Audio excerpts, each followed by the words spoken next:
Nearly 40% of conventionally grown fruits and vegetables in California, strawberries, grapes, peaches, leafy greens, carry residues of PFAS containing pesticides. These forever chemicals don't break down, they build up in our bodies and our environment, and they're now in produce aisle that feeds our entire country. Today, we're asking the simple question with massive implications. Why isn't Washington acting to get these chemicals off our food? I'm Annie Graziani. I'm co-host of Forces of Change, and today our guest is Dr. Nathan Donley, a former cancer researcher who traded in the lab for the policy arena to fight a slower, quieter poison, the forever chemicals hiding in plain sight on America's produce aisles. So welcome, Nathan. Great. Thank you so much for having me. Broadly, the work in this new analysis shows that nearly 40% of conventionally grown fruits and vegetables in California carry residues of PFAS containing pesticides. From a public health perspective, what does that number actually mean for an ordinary family's long-term exposure and risk profile? That's a really good question, and it's a difficult question to answer, unfortunately. What is people's long-term risk here? I think that's what everyone wants to know, and quite frankly, it's an answer we should have had before this stuff was approved for widespread use on food. I would say where we're at now is that EPA says there is a low risk to people from these residues on food, and they came to that conclusion using almost exclusively scientific studies that were funded and conducted by the pesticide industry, using obsolete methodologies, some of which have been in place since like the 1970s, and also failing to account for the fact that some people are more sensitive to chemical harm than the quote unquote general population. So we have this very incomplete picture about what this actually means for people's health. And that can be so infuriating. I know it makes me angry. But ultimately, what this comes down to is that there are some really nasty chemicals on the food that we buy to nourish our health. And those chemicals really should not be there.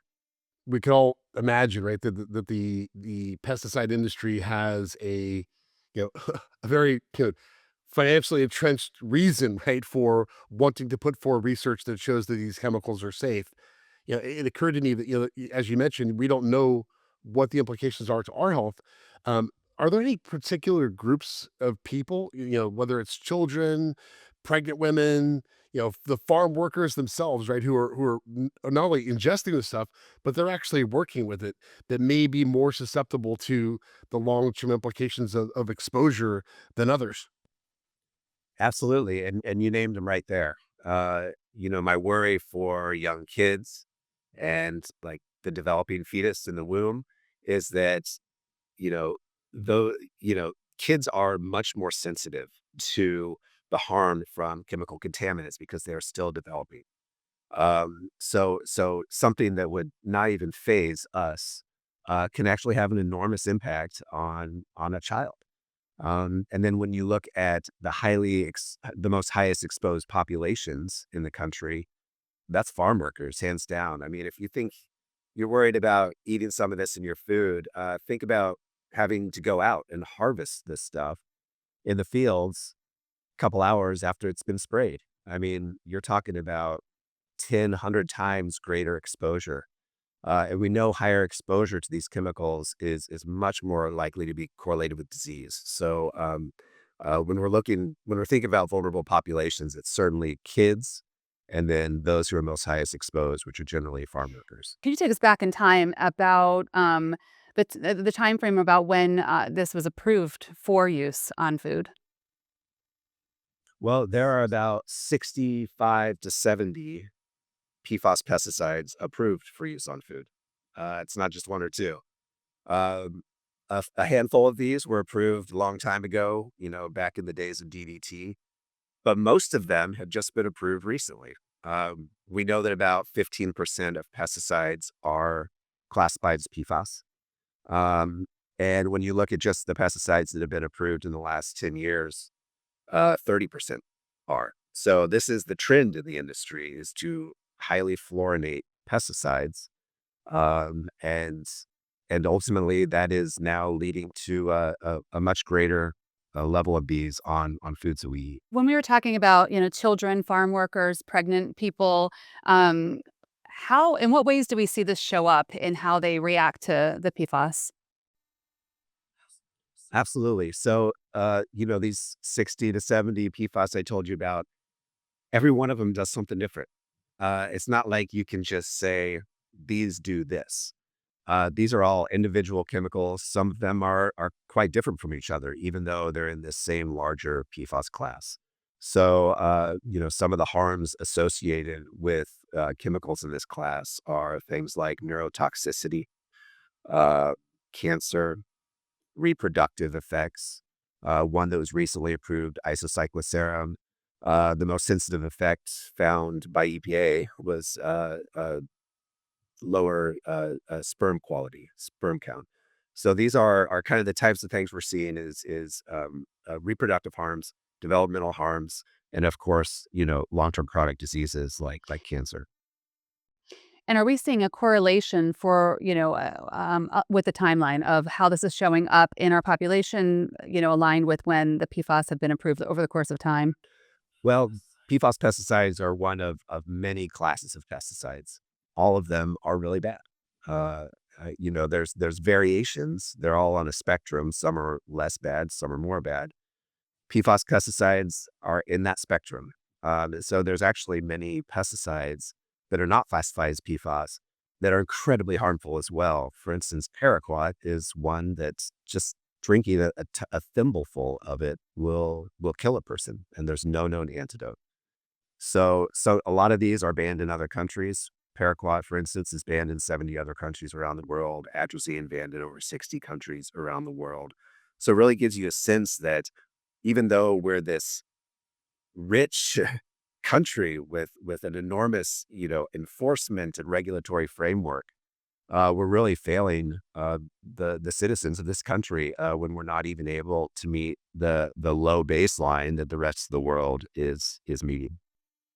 Occurs to me that one of the areas where we always see cost cutting, in particular in the last year, is school breakfast and lunch programs, which we do not get, organic products, right? They're getting, products that contain PFAS and pesticides.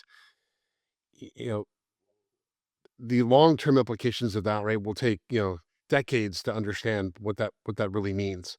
Um, but it seems like that's an area where we should be pushing, right, for a lack of products going to contain these chemicals. Absolutely. I mean, this is the next generation. These are our kids. How we have decided up till now to feed them while they're at school learning is it's just really sad. I mean, that's really the only word I have for it. So yeah, absolutely. We need stronger standards in place to make sure that kids are able to get nourishing food while they're at school so they can grow to be strong and healthy and not be riddled with disease for the rest of their life. So, hopefully programs like that move forward a little bit, but it's not just pesticides. It's the processed food. It's the whole the whole thing kind of just needs to get redone completely. And I hope we're at a place where, at least talking about children's health is something that is, it goes across the political spectrum. It's incredibly bipartisan in support. But the question then becomes how does it actually become policy? And I think that's where we're wrestling with right now. Yeah, it's, that's spot on. What also struck me in the conversation when we're talking about farm workers, in particular, those that are working in the fields and in the valleys of California, many of which are not citizens, many of which don't have access, to healthcare, are largely the affected population. Um, and maybe there's a reason why, we haven't really addressed these problems because a lot of the people, at the deck plate level work in those fields who are affected by these issues are not citizens and they don't have a vote. Right. I mean, the amount that the farm worker community has been exploited by big food is really it just wrenches your heart. These are people who literally pick the food that gets on our plates. We owe them so much respect and so much deference. And unfortunately, they're not receiving that here. I hope that sentiment starts to change. But right now, you're right. th- This community is getting pummeled by pesticides, heat stress. As we're talking about climate change, sometimes they're out there in 100-degree heat, uh, toileting these fields, picking your strawberries. So I'm really glad you brought this up because it's just a community that has gotten such short shrift in our country, and many of them have an unmet health need. Uh, Most don't have insurance, so they're getting exposed to these things that are causing disease, and yet they have no way to deal with that. Um, so it's incredibly sad, and it's a population that really needs to be revered in our society much more so than they are. It's been almost 20 years since we had Jamie Oliver's food revolution that really turned the volume up on awareness of what was in, how, the quality of food in schools for the next generation. And I just was quickly looking that up. It was actually 2009. It's hard to imagine that that's how long it's been, right, in the arc of this conversation. But you know, it feels like it's time for like a PSA to be out there, right? We need like our version for or the new version of turning the volume up on this message, right? So that people have awareness and put attention to it and can bring their vote to it and put pressure on the importance of the food systems here in America and the quality of our access to good quality food, our access to good quality food. So I don't know, just kind of reflecting back on that long ago and seems like it's been a little quieted. Not that it's been not any more real, but it seems like that it's not been getting the attention that it's due it, considering how important food is to to our everyday life. You're absolutely right. The recent CNN article that you're cited in, references a study, that just showed some unbelievable impacts of PFAS and other pesticides in California. But as we know, California produce doesn't stay in California. This produce is in the aisles of stores all across the country. What does this finding imply for national exposure, including places that think of themselves as far from industrial pollution? You're right. This is not just a California problem. It's a countrywide problem. California is the nation's fruit and vegetable basket. This is where we get most of our domestic fruits and vegetables, and these are, of course, the foods that give us nourishment. This is not empty calories like you get with a lot of grains.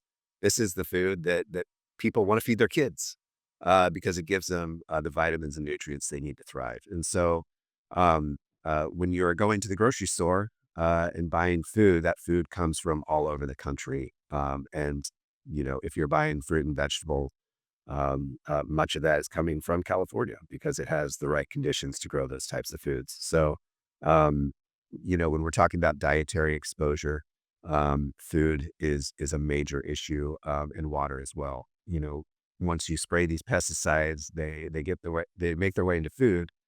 They also, some of it washes off into the nearby waterways. And so you're also talking about exposure through drinking water. The rivers, lakes, and streams that we source our drinking water from typically contain these same pesticides that we are being exposed to through diet as well. So you've got multiple exposure sources. And I don't care where you live, everyone's got to eat, everyone's got to drink. So that those considerations really make it so that no one can isolate themselves from this. I think I'd be remiss if we didn't ask about organic produce. Can you address that? Is that any better? Is it actually better with because the chemicals are leaching into the water supply, right? And there's often, organic farms are nearby conventional farming. Absolutely. There is some low level water contamination of these things, but when you're talking about spraying so much water across a field, the amount that gets into that fruit is going to be incredibly low. And the good news is that organic produce cannot use any of these PFAS pesticides. They are prohibited from doing that, and they can face major consequences if they do. So, buying organic is one way of making sure that you are really uh, reducing considerably the amount of synthetic pesticides that you're being exposed to. But it's also a privilege that not everyone has. So we're always focused on making sure that we have that baseline and make sure everyone is protected. And then those of us who have the privilege can go above and beyond that. But it's really, we're trying to fight to raise that baseline first and foremost. It seems though, maybe I'm misconstruing this, that I've read, that those standards, there are forces out there that have been trying to water down, what it means to be labeled organic, right? And then there's also the all natural, right, label that gets on food, and that's not the same as being labeled organic. You know, can you talk a little bit about how these labeling systems, sometimes can be gamified? Yeah. Well, the organic label has increasingly become under attack, but as of now, it's still remained a very strong label. There are, of course, corporate organic companies that are trying to make it easier to use some pesticides that should not be used in organic farming. So far, those efforts have largely failed. So I would say, as of now, the organic label is still strong, but anything that's strong is always under attack. So I'm hoping that stays that way because the organic program is incredibly popular, and farmers who have bought into that program really want to make it so that the public is confident in that label. And if it starts getting weakened, that label loses all of its force, and that's not a good thing for anyone. So I would say the organic label is still incredibly strong, but we're always fighting against attacks on it. And then you're right, there are terms out there that are not federally regulated, like the word organic is. Natural means nothing. So to, just gloss over that word if you see it on the grocery store shelves, because it's not regulated. And that's sort of what we're running into a lot with. A lot of people are talking about regenerative farming and some of these kind of buzzwords that are floating around as to how we can make our food system more healthy. Unfortunately, those terms haven't been defined yet, and we see chemical companies use regenerative in their press materials. So companies are easily jump on the bandwagon, try and wash their products, and they can only do that when there's no federal regulation around it. So anything other than the word organic really doesn't mean much at all. It brings us to the federal failures, right? On paper, we have a federal system that's supposed to keep harmful chemicals off our food. In practice, uh, PFAS pesticides are being registered, sprayed, at enormous scale. Um, why are we tackling this problem? You know, it really a lot of it comes down to lack of political will. You have an enormous lobbying machine, agricultural lobbying machine, that is pushing things in the wrong direction. You've also have a public that is raising a fuss, trying to put things in the right direction, and they're clashing. And so I think a lot of times politicians look at this from, well, how is this going to affect my ability to stay in office? And right now, I think the money, unfortunately, is on play nice with the agricultural lobby, because that will get them more of what they're after. But I hope we are at an inflection point here where public outrage and public knowledge about these issues are going to start making politicians pay at the ballot box, and that's ultimately the only thing that is going to spur change here.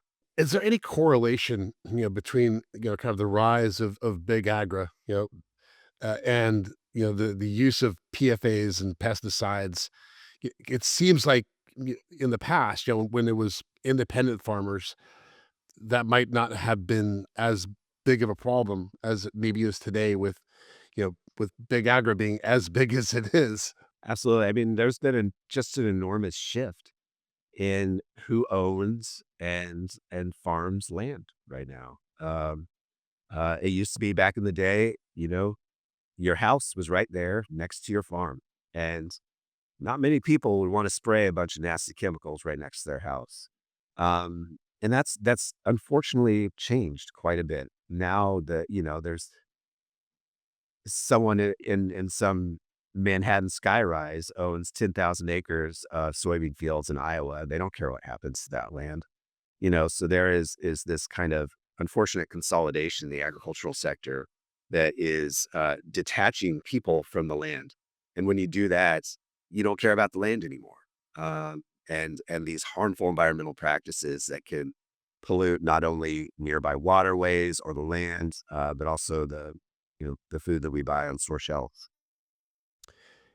Have you seen, yeah, in the last year, deregulation, kind of exacerbating this problem? Absolutely. I mean, that can't be denied. The regulatory agencies, even though they are not functioning at the level I want them to function at, there's something. And we have seen a lot of these agencies just get absolutely gutted. And then discretionary spending that provides a lot of the funding for the studies that we need to enact the regulations is completely wiped out. So, this is a problem that is going to reverberate for probably even decades from now. And it's one that we're incredibly worried about because if you get rid of the science, if you destroy these regulatory agencies, there's nothing keeping these companies in check. Um, so the goal here is really to acknowledge that these regulatory agencies are not functioning at the level they should be. But the takeaway is not to destroy them from within, which is what's happening right now. The takeaway is we need them stronger. We need them better funded. We just need better guardrails in place to separate the public servants that are in these agencies from the regulated companies.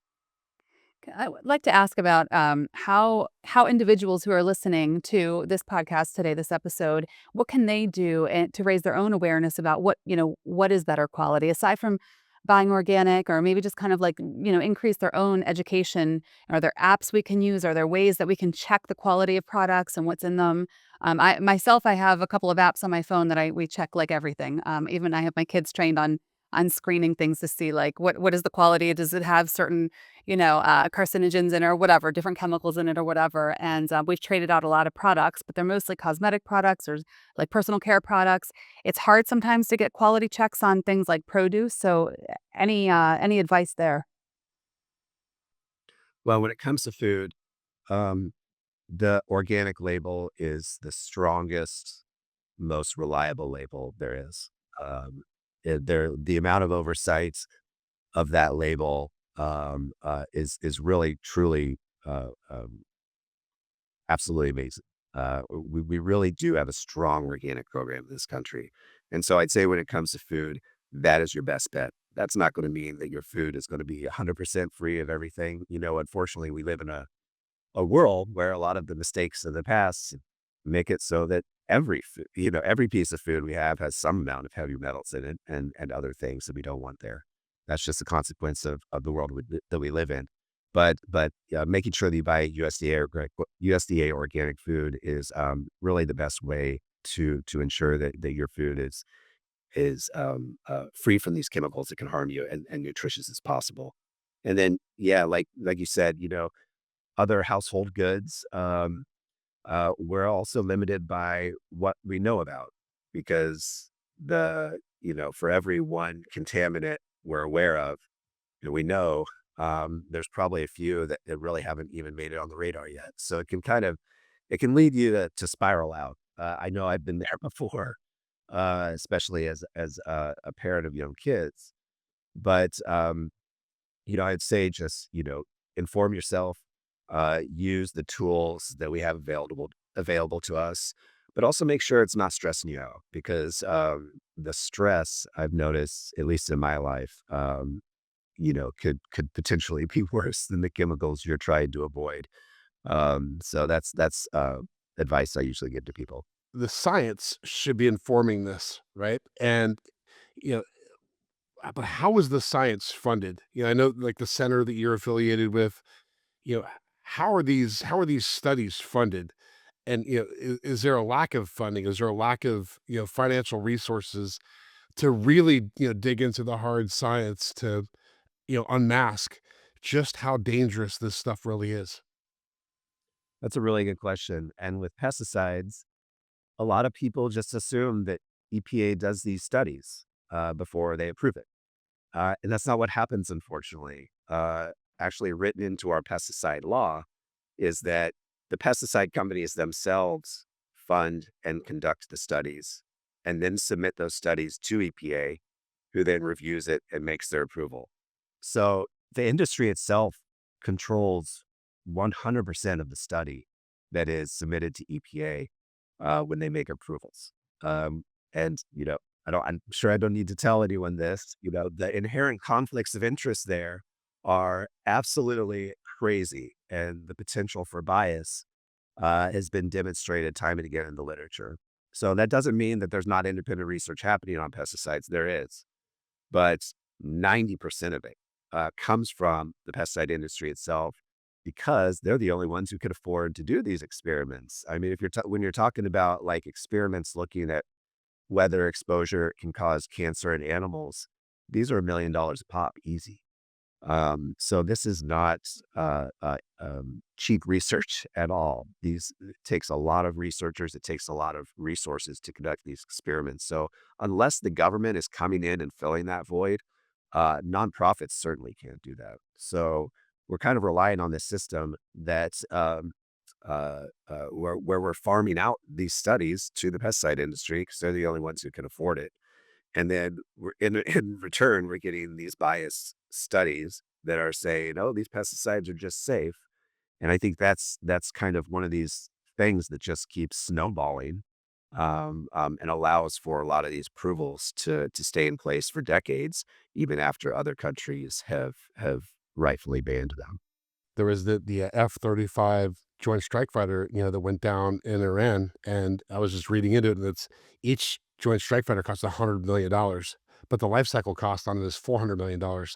So if you took 3 Joint Strike Fighters, out of acquisition, and you put that same money into research, critical research like this, that's one a hundred hundreds of billions of dollars, right? That I'm sure would go a very long way in terms of research. Absolutely. I mean, good research costs money, and we all benefit from that. Every time we have to go to the emergency room, every time we go to the store and pick up something that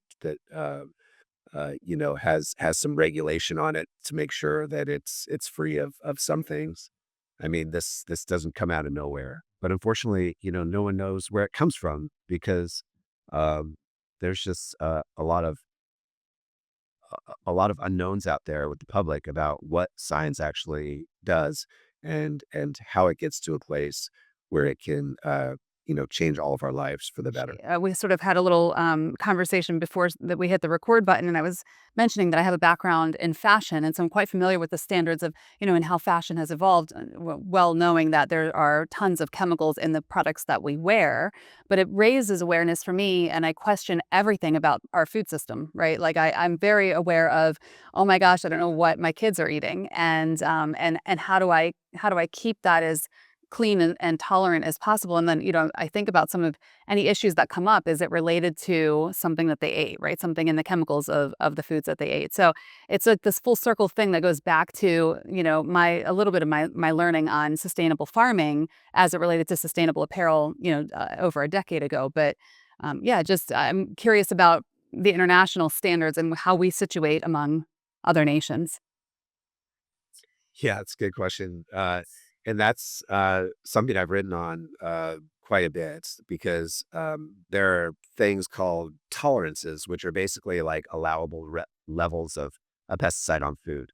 The US generally has higher tolerances than a lot of other places, especially when we're considering, you know, countries in the European Union, even in like Southeast Asia. So we actually, by using a lot of these pesticides that are banned in those places or that have much lower tolerances in those places, we're cutting off export markets that we could be contributing to, that could be, in helping our economy, because there are commodities that we just can't sell to Europe because we use pesticides that they don't want in their food supply, rightly so. There's same thing with Vietnam, Thailand. They're not buying our soybeans anymore because we use this nasty pesticide, these two nasty pesticides, chlorpyrifos and paraquat, on them that they don't want anymore. Um, so it gets at, what is in the best long-term economic interest for our country, um, and and and making sure we identify when we're actually acting against our own long-term economic interests by using some of these things that we should have kicked to the curb decades ago. I'd like to connect this to, priorities in policy too. We have so many issues going on all at the same time in the poly crisis that, kind of is our current reality. It's something that we ask all of our guests. So what are the top three or four, really four forces of change that you're most focused on right now as it relates to this topic? Well, the one I would say I'm certainly most focused on right now, and I think can be one of the biggest forces of change, is uh, anger and outrage. And I don't mean like watching the news and yelling at your TV, or writing angry social media posts. That actually is not healthy, and you shouldn't be doing that. I'm talking about like collective outrage, people in communities coming together and petitioning and agitating and protesting. And it's becoming less common, I think, because it requires, maintaining these personal relationships and being present in person with your neighbors and community. Um, but I really think people are truly their best when we're together in person, working for a common cause, and raising a fuss. So that's something I've been focused on a lot in my work, is just getting people to connect more with their communities, and speak with a collective voice against all of the really bad stuff that's happening right now. Hugely important. You think about, your ability, to create a petition, to circulate that petition, right? For your members of the House, right? To actually take action, to show up at the ballot box, and vote, informed, understanding, if your legislator is sponsoring bills, that are detrimental, to the public health, and ensuring that we vote for people who are going to hold a higher standard. I agree, it's hugely important. When you think about, the last year, maybe 2 years, are there any books that you've read or that you would recommend, that, listeners might wanna read, that are related to this topic so they can get informed? Yeah, that's a good question. And, usually after work, I'm so burned out that all I want to do is read like fantasy books. So sometimes getting lost in a world of wizards and dragons is the only thing keeping me sane. But I will say, even though I'm not much of a you know, non-fictional book reader, I've really enjoyed reading Substack articles by Bruce Lanphier, who's a prominent scientist and a really skilled communicator around all things having to do with chemical exposure, like heavy metals and air pollution, pesticides, stuff like that. He really writes in a way that is very engaging and approachable by the general public on these kind of, really difficult to understand issues. So I would say if this episode is even vaguely interesting to you, I would check out him, because he can do these issues much better justice than I can. Are there any ways that, listeners can maybe vote with their wallet in terms of, supporting organizations like the center that you're affiliated with, or other groups, that, are really leading the charge for advocacy, around public health, and removing PFAs and other, harmful chemicals from our food sources? Absolutely, there's lots of ways. My organization, another one called Center for Food Safety, earth justice. We all have active litigation out right now against PFAS pesticides that are approved to be used.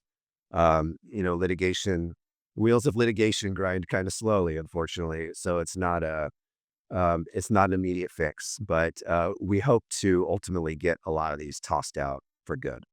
And that'll take a little time. And then, organizations like Environmental Working Group, they do come up with a lot of these resources that Andy was talking about to help inform you of harmful things in consumer products and also food. So there are a lot of really good nonprofits out there doing great work, and they need resources to keep doing that work. So if that's something that's available to you, supporting those groups absolutely is a wonderful way to help make change. Well, Nathan, thank you so much, for taking the time, to share your insights and to be a part of this conversation. I greatly appreciate it. Yeah, absolutely. Thank you for shining light on it in your podcasts. I really appreciate it. Nathan, how can our listeners keep up with your research and your advocacy? What's the best place for people to follow you? Yeah, biologicaldiversity.org is our website. On there, you can identify all the stuff we're doing. A lot of it's litigation focused. We've got a lot of press releases out there you can look up, a lot of action alerts. So ways you can sign petitions, get involved in your local community activism. So yeah, check it out. A lot of great resources on there. Thank you, Nathan. Thank you for listening to Forces of Change. If you found this conversation valuable, follow us at forcesofchange.fm and subscribe wherever you listen to podcasts. And if this episode resonated with you, share it with someone who needs to hear it. Until next time, keep questioning and learning about the forces of change among us.